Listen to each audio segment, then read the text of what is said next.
I guess she went into looking for something to do.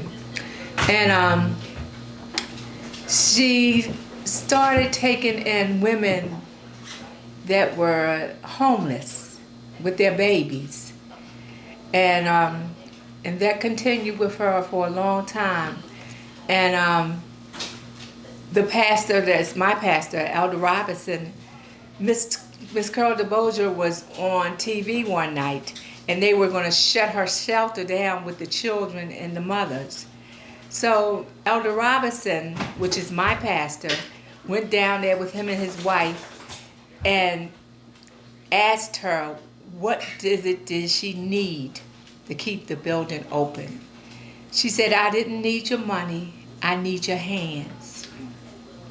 So Elder left his church and came down there with Miss Carol DeBozier.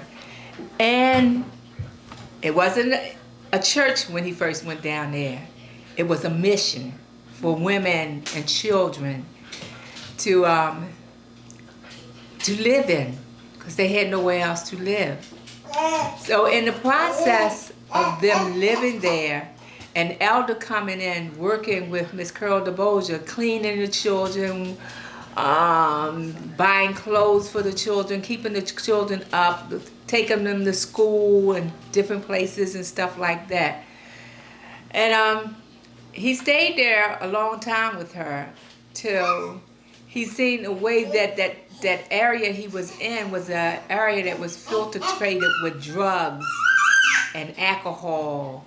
And the people in that area, a lot of them were on alcohol and drugs and, things, substance abuse things. And he stayed there and he stayed there until he turned it into a ministry. The people would come in and get food every Wednesday. That was a catch, so he could catch more people to come in and be in the church. And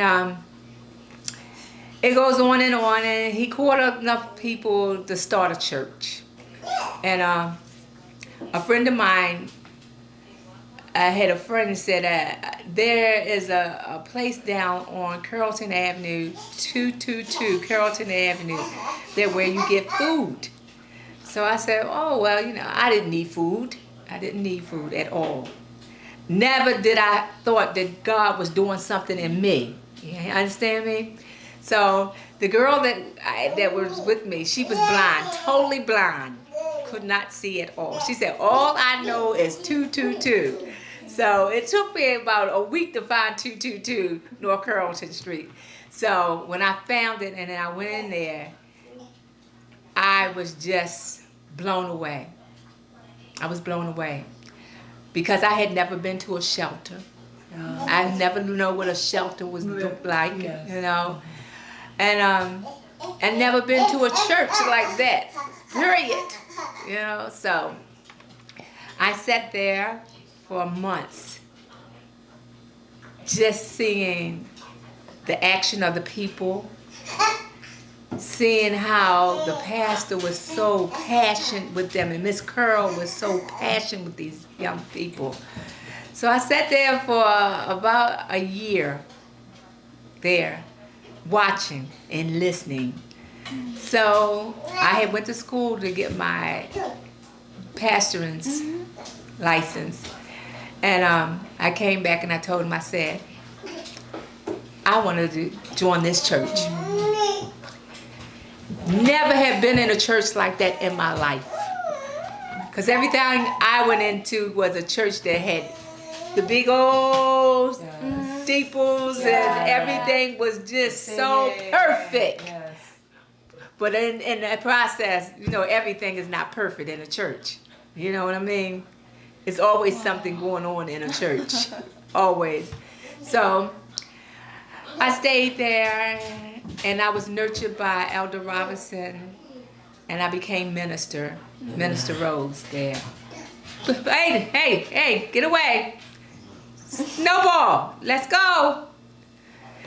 So I stayed there a long time with him. And the church grew. And it grew, and it grew. And we still had people that were affiliated with our church because it was a place that where children lived. So they come every year to do camp for our children. No cost of us and no cost for them because this is coming from their heart. Stop it and I'm going to get him down. Snowball, come on. I'm gonna get him down. Come on. Come on. I don't know, you must be wearing some nice perfume or something. Come on. Come on. Come on, Snowball. Come on.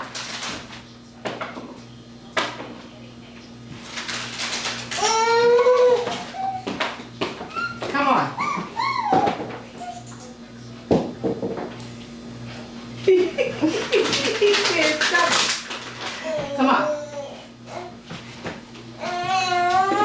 Come on, Snowball. Come on. Here, eat it.